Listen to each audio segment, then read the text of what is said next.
Hello, everyone. I am Montrez, author of Errant and Knockout. And I have a upcoming sequel to Errant called Scarlet, which is coming soon. If you like superpowered action, character-driven fantasy and sci-fi with a little bit of blurred inspiration, I am your girl.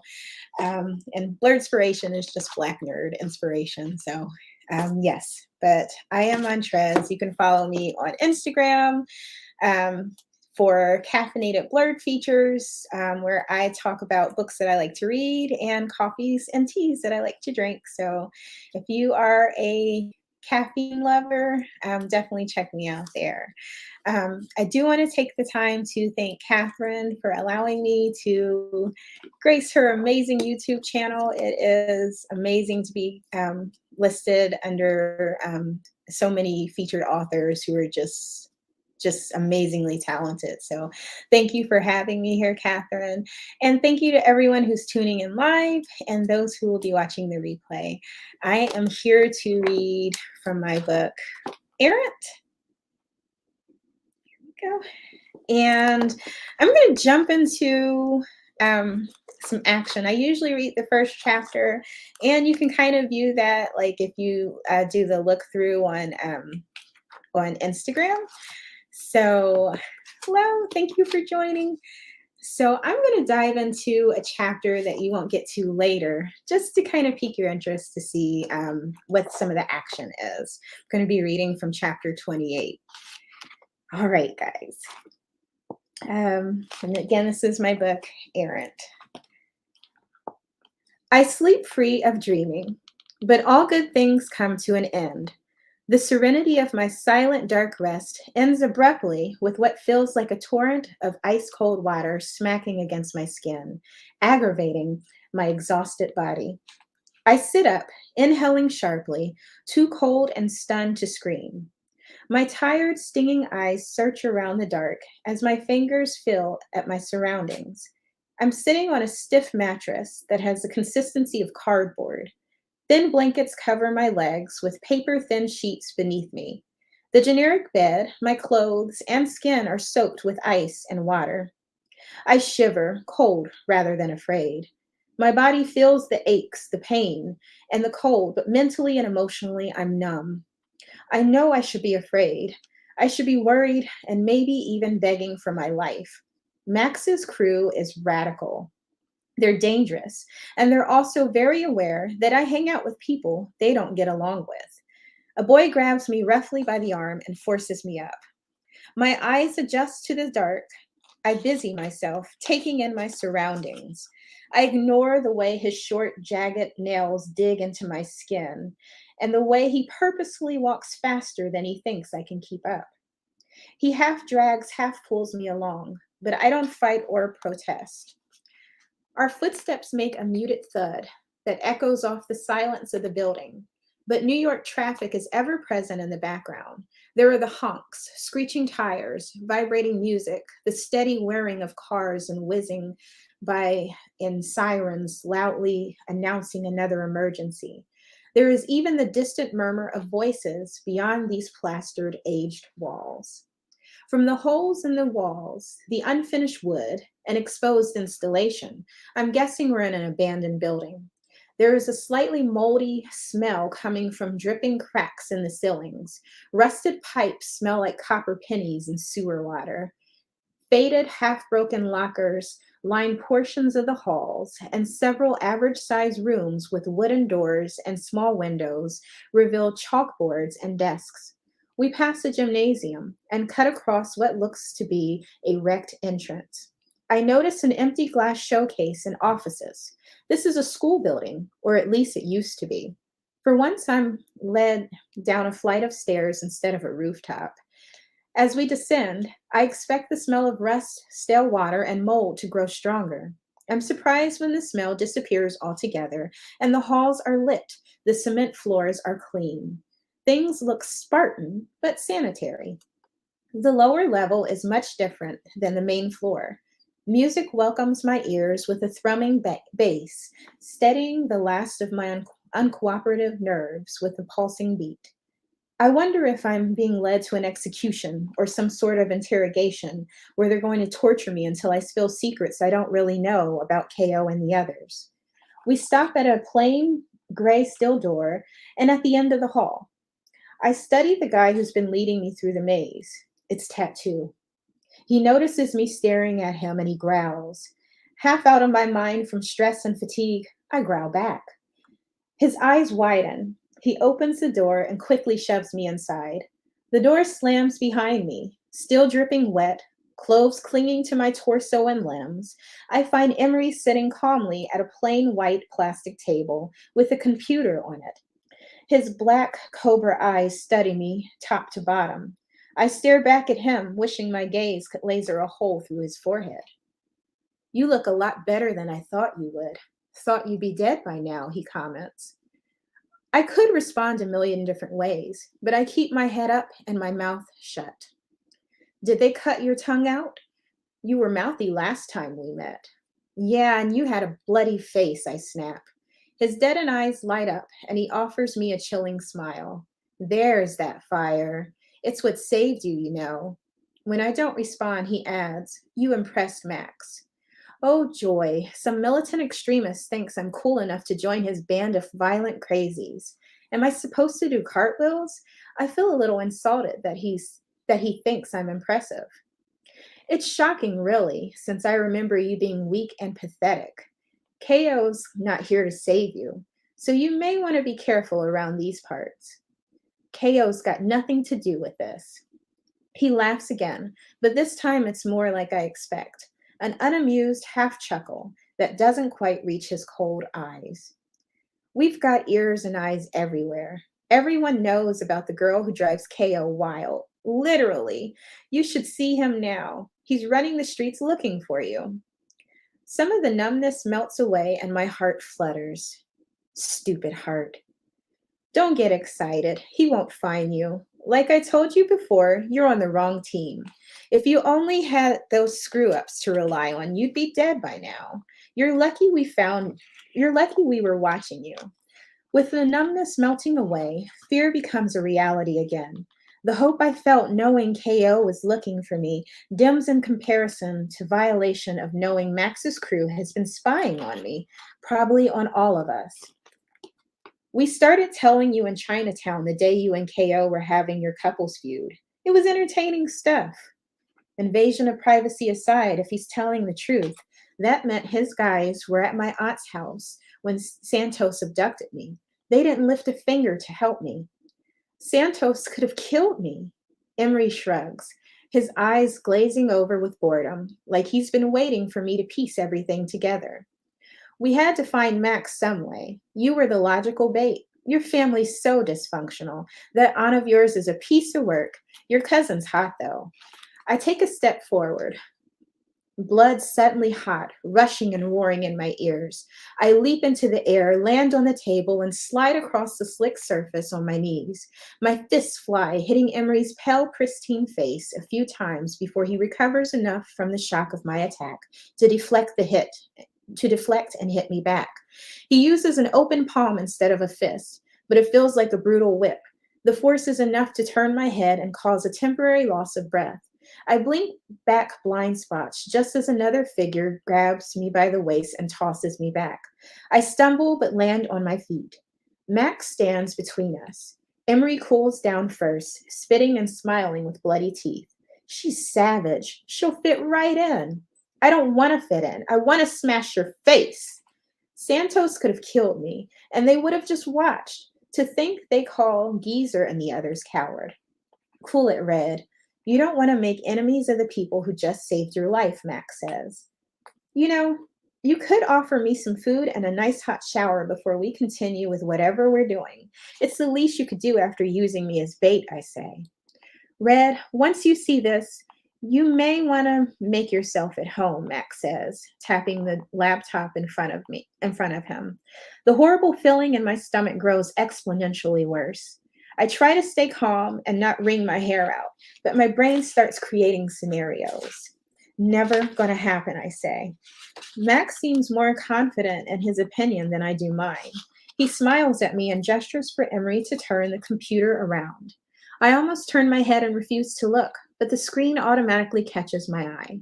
The computer shows an image of my cell at Santos's underground compound. From the angle of the camera, I see Steve's body slumped against the wall in the dirt hall against Max's cell. His eyes are wide open, glassy, and vacant. His skin is pale and waxy. His neck is craned a little too far to the right. The reality of the situation slams into me with such force my throat constricts. The sound that comes out of my mouth is a mix of screaming, sobbing, and dry heaving. I didn't look at Dad at his funeral. I really don't want to look at the body of the person I murdered. Settle down, Red, Max says. Watch what happens. I close my eyes, refusing to look at the video. I don't care if they see me fall apart anymore. Forget bravado. I'm a murderer. Max and Emery can't torture me any more than I'll torture myself. I'll never get the image out of my head. Tears pour out of my eyes, my nose runs, and I'm shaking, a shaking, blobbering mess. All these months of feeling depressed, isolated, and afraid suddenly stir and burst within me, brought to a head by something much worse, a guilt that I won't be able to get rid of. I'm a murderer. Listen, Red, listen to me and listen to me carefully, Max's level voice. He's not yelling at me, and his voice is close enough to make me open my eyes. He motions for Emery to give me his chair and helps me sit. He sits on the table in front of me, blocking the computer screen. I need you to watch the surveillance feed. There's something you need to see. I don't answer. Please, he adds. I can't stop crying, but I don't close my eyes again. We retrieve some of their surveillance feed. Most of it is much worse than what you're about to see, but Emery's voice trails off with a shrug. He avoids my gaze, his eyes going back and forth from Max to the computer. I glare at him and Max laughs at me. I see why Ollie likes you, he says, sweet and sassy. He doesn't like me. A girl that doesn't know she's attractive, he mutters, rolling his eyes. He hates me, I admit, though I'm not quite so sure anymore. Then you're my new best friend, Max says. I don't want to be your friend. As bad as I thought KO was, Max is 1,000 times worse. He pretends to be charming, but he's really a manipulative bully with a pretty face. Once you watch this, you'll realize we're your only friends. Ollie can't help you. He can't save you. He'll get you killed if you trust him. He talks with such conviction, and his speech sounds eerily familiar. KO said almost those exact words. If Doc hadn't told me about their history, I might almost believe Max. Watch, he growls. He stands up and moves to stand behind me, so I have a clear, unobstructed view of the computer screen. He hovers over me to ensure I comply. Emery casts one last look at Max. His eyes skip over me, and he resumes the video. I hold my breath as I watch the feed. I don't look at Steve's eyes or his frozen face.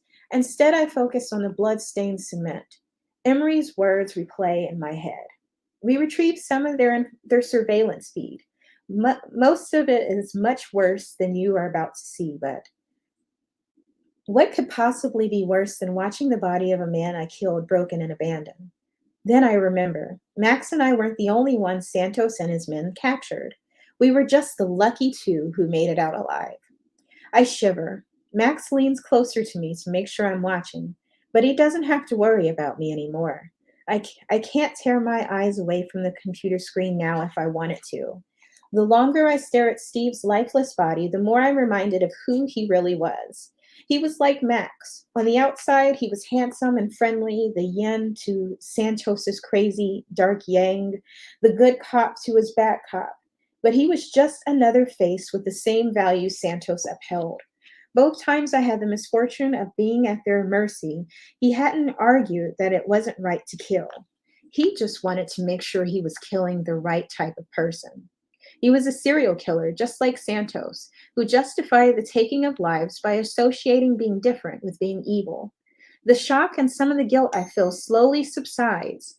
My hands might be dirty now, but at least it was worth it. I've taken a monster off the street. No one like me will have to worry about Steve again. Santos, what happened to him? Did anyone? I start. Watch, Max interrupts, silencing my question. Gripping the sides of my chair, I stare at the screen. I see our escape from the camera's perspective. A confident Max biding his time, unworried by the sudden chaos blooming outside his cell. And me, a wide eyed, skittish mess of a girl who looks like she's on the verge of another breakdown. Looking at myself from the camera's perspective is different than living in my shoes and looking at my face in the mirror. I told myself I was brave in that cell, that I was strong and defiant. I was far from strong, and everyone knew it. You were strong enough to kill Steve, some part of my mind argues. It was an accident, I tell myself. Shaking my head, I refocus my attention on the screen. I'm a murderer and I'm arguing with myself. Can it get any worse? It can always get worse, my mind reminds me. The camera feed remains on Steve, and for a while nothing happens.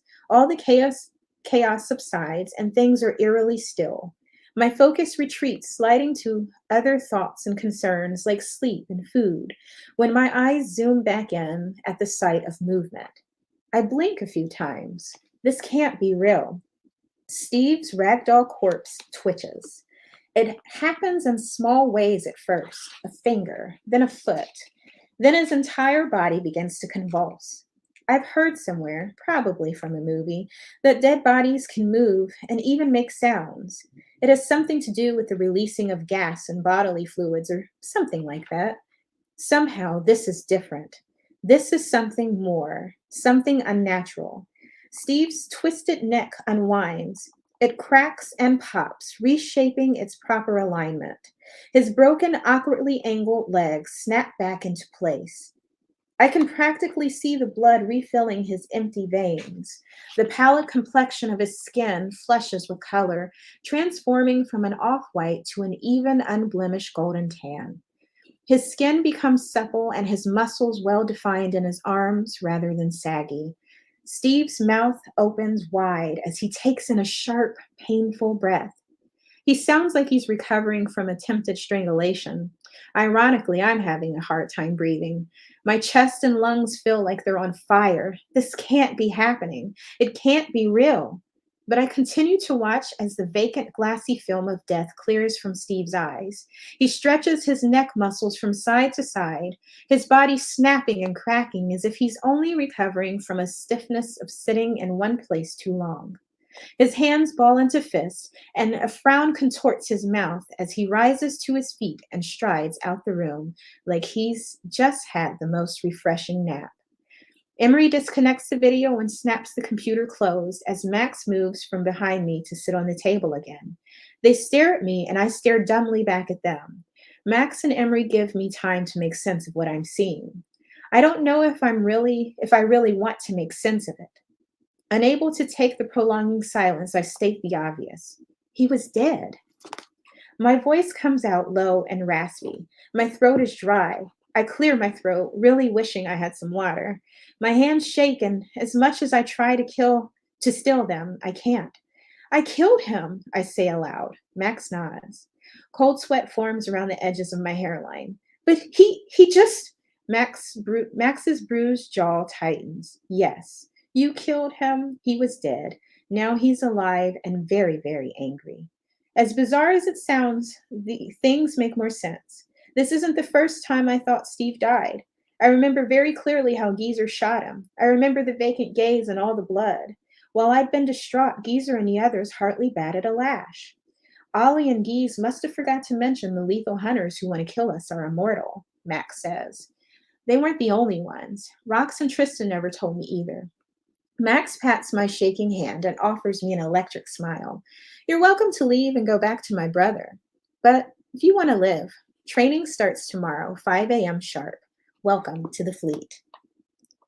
And that is chapter 28 in my novel, Errant. So yeah, I hope you enjoyed my reading through that. And if it piques your interest, feel free to check it out. Errant and Knockout are both available wherever books are sold, for the most part. And again, you can follow me on Instagram, sign up for my newsletter to get updates. And, let's Yeah, that's pretty much me. So thank you again, Catherine, for having me.